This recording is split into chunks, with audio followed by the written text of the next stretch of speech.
तिरुपति चलचित्रम के बैनर तले web series corporate mafia का हुआ शुभ मुहूर्त। तिरुपति चलचित्रम के बैनर तले वेब सीरीज कॉर्पोरेट माफिया का शुभ मुहूर्त आज 80 स्थित श्री नमामि गंगे गेस्ट हाउस में संपन्न हुआ। इस अवसर पर वेब सीरीज के डायरेक्टर एवं लेखक धीरज पंडित ने बताया कि इसके पहले भी मैंने दिनेश लाल यादव निरहुआ के साथ स्टारर पूर्वांचल वेब सीरीज बना चुका हूं और हिंदी फिल्म जंक्शन वाराणसी भी बनारस में शूट कर चुका हूं, जो चौपाल OTT चैनल पर रिलीज हुई थी। मेरी आने वाली इस नई वेब सीरीज कॉर्पोरेट माफिया की पूरी शूटिंग वाराणसी में ही होगी और इससे स्थानीय नए कलाकारों को प्राथमिकता दिया जाएगा। इस अवसर पर मुख्य रूप से निर्देशक एवं लेखक धीरज पंडित, प्रोड्यूसर संदीप मिश्रा, सिंटू पांडे, मुसाफिर जौनपुरी सहित कई अन्य गणमान्य लोग मौजूद रहे। एक वेब सीरीज बना रहा हूं मैं। इसके पहले मेरी वेब सीरीज आई थी पूर्वांचल, जिसमें अपने निरहुआ जी लीड कास्ट में थे। और इसके पहले भी मैंने जंक्शन वाराणसी हिंदी फिल्म बनाई, बनारस में मैंने शूट किया। 2019 में वो रिलीज हुई थी, फिर लॉकडाउन लग गया। उसमें भी सब बड़े बड़े कलाकार थे, गोविंद नामदेव, अनुपम श्याम जी, अंजन श्रीवास्तव जी, जरीना वहाब जी, ये सारे। अभी मैं कॉर्पोरेट माफिया बना रहा हूँ। एक वेब सीरीज है ये, जो अपराध जगत के नवीनीकरण पर आधारित है।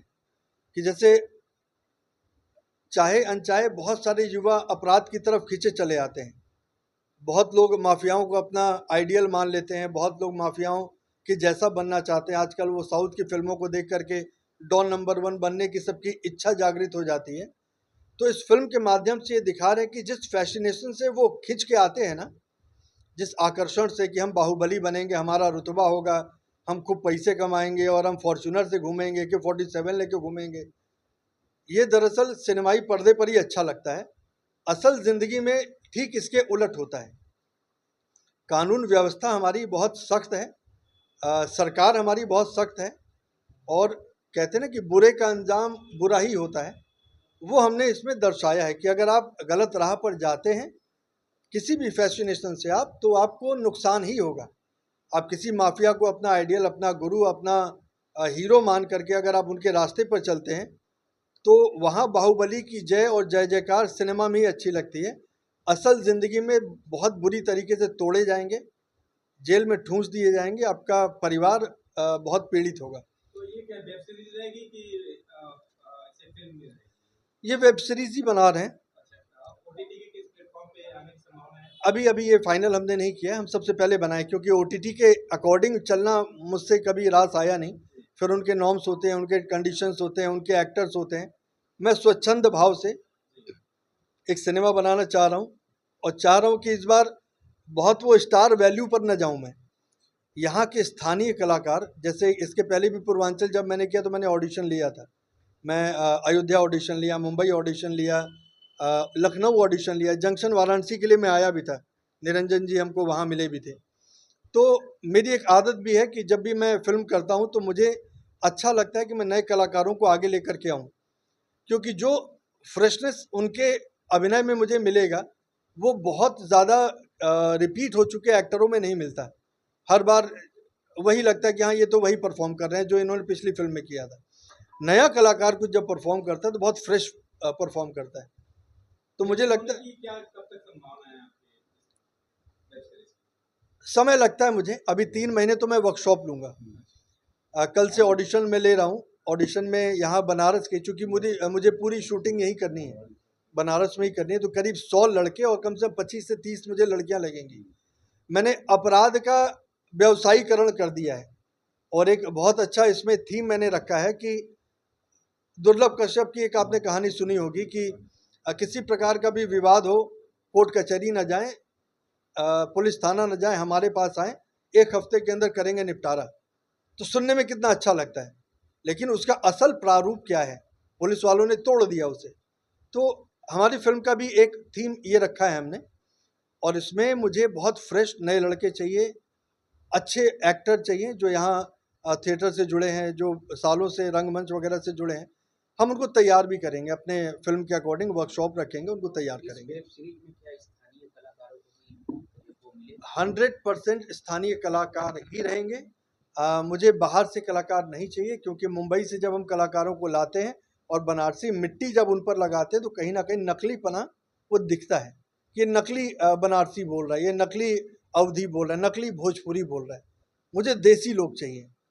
और मैं पिछले करीब 5-6 साल से काम कर रहा हूँ अपने पूर्वांचल में। और यहाँ के जैसे आलोक भाई हैं, बहुत अच्छे कलाकार हैं, अमित है, बहुत अच्छे कलाकार हैं, निरंजन जी हैं, और अपनी दीदी हैं, बहुत अच्छी कलाकार हैं, रागिनी राय जी, रूबी, जूही जूही बहुत अच्छी कलाकार हैं। वो नाम जूही रूबी में थोड़ा कन्फ्यूज़न हो जाता है। मुसाफिर जौनपुरी जी हैं, बहुत अच्छे कलाकार हैं। दिक्कत क्या होती है ना कि जब हम कोई शूटिंग करने के लिए उत्तर प्रदेश आते हैं, हमारी सरकार ने सब्सिडी का एक प्रावधान रखा है कि आप हमारे उत्तर प्रदेश में शूटिंग कीजिए, यहाँ के स्थानीय कलाकारों को काम दीजिए, बदले में आपको हम सब्सिडी देंगे 70% अप टू, या मिनिमम 30%, या जो भी मैक्सिमम 2 CR। लाभ लेने तो यहाँ आ जाते हैं, लेकिन मोस्टली जो मेन कैरेक्टर की कास्टिंग है ना, वो मुंबई में ही हो जाती है। यहाँ के कलाकारों को मिलता है केवल जूठन बचा खुचा, जो रोल बच गया, इंस्पेक्टर का रोल है दे दे, हवलदार के रोल है एक के दे दे, एक काम करो उनके बुला ला, अच्छा वो नर्स के, डॉक्टर के रोल है, लेकिन मुख्य किरदार इनको मिल ही नहीं पा रहे हैं। इनके साथ वो मजबूरी है कि हो सकता है कि भाई हर कोई मुंबई नहीं जा पाता। मेरे साथ सहूलियत थी, 3 भाई थे हम लोग, हम मुंबई चले गए, 2 भाई हमारे व्यवसाय को संभाल रहे थे। लेकिन हो सकता है कि आलोक के घर में वो सुविधा ना हो, ये पिता के इकलौते संतान हो और जिम्मेदारी इन्हीं के ऊपर हो, तो क्या ये अपने सपनों को धूमिल कर दें? सपने देखने का अधिकार इनको भी है, लेकिन मजबूरी वश ये मुंबई नहीं जा पा रहे। तो वहां नहीं जा पा रहे तो इसका मतलब क्या? जो बचा खुचा जूठन बच रहा है, इक्का दुक्का किरदार बच रहा है, ये बहुत अच्छे कलाकार हैं, इनको बड़ा रोल दीजिए। ये नवाजुद्दीन है, लेकिन उनको एक प्लेटफॉर्म मिला, इनको नहीं मिल पा रहा है। इनको रोल मिल रहे हैं, करीब 30-40 फिल्में कर ली हैं, लेकिन वो छोटे किरदार, कहीं बड़ा किरदार, वो रिकॉग्निशन नहीं मिल रहा है। तो ज्यादातर आप बनारस के लोगों को बड़ा पर्दे पर लाना चाहते हैं, बिल्कुल लाना चाह रहे हैं, बड़े किरदार को बड़े पर्दे पर लाना चाहते हैं। बिल्कुल लाना चाह रहे हैं, और यही हमारा उद्देश्य भी है। और इस कड़ी में पिछले करीब 4-5 साल से काम कर रहा हूँ। मैंने एक टोटल फिल्म सॉल्यूशन अपनी एक एजेंसी भी बनाई है, जहाँ पर इन सारे लोगों को जोड़ के रखा है। एक संदेश हम मुंबई में देना चाह रहे हैं कि आप केवल टेक्नीशियंस लेकर के आइए, या फिर कैमरा लेकर के आइए, वॉट एवर जो भी एक आपको इक्विपमेंट लाना है वो लाइए, बाकी सब कुछ आपको उत्तर प्रदेश में मिलेगा। दिक्कत क्या, अपने आजमगढ़ में अभिनयशाला भी खोला है, वहाँ पर मैं लोगों को प्रशिक्षित कर रहा हूँ, मैं बच्चों को प्रशिक्षित कर रहा हूँ, उनको टेक्निकल नॉलेज भी दे रहा हूँ कि आप थिएटर से एक्टिंग तो सीख के आ जाते हैं, बट कैमरा फेस कैसे करना है, लुक लेफ्ट होगा कि राइट होगा, लाइट कैसे लेना है, मार्किंग कैसे लेनी है, कंटिन्यूटी का मतलब क्या होता है उनको नहीं पता है, और बेचारे वो छट जाते हैं इस चक्कर में। तो मैं चाहता हूँ कि इनको मैं ट्रेंड करूँ। अब जब मैं, आज मुहूर्त हुआ, कल ऑडिशन लूँगा, शॉर्टलिस्ट करूँगा मैं, उसमें से उन सारे बच्चों को वर्कशॉप में बुलाऊँगा मैं, और उनको तैयार करूँगा कि ठीक है, केवल मेरा ही सिनेमा नहीं, कल को मेरे पास से निकल के कहीं और जाएँ तो कोई उनको ये ना बोले कि भाई, इसीलिए हम लोग स्थानीय कलाकारों को नहीं लेते क्योंकि उनको टेक्निकल नॉलेज नहीं होता है, वो नौसिखिए हैं। मैं वो टैग लाइन इनके ऊपर से हटाना चाह रहा हूँ, नौसिखिया, ये सीखे सिखाए हैं, प्रशिक्षित हैं, इसलिए प्रयास मेरा ये कर रहा हूँ मैं। और इसमें यहाँ के ही कलाकारों को काम दूंगा। बनारस में शूट कर रहा हूँ, बनारस के ही कलाकार होंगे जो सुबह अपने घर से आएंगे, दिन भर शूटिंग करेंगे, रात को अपने घर जाएंगे।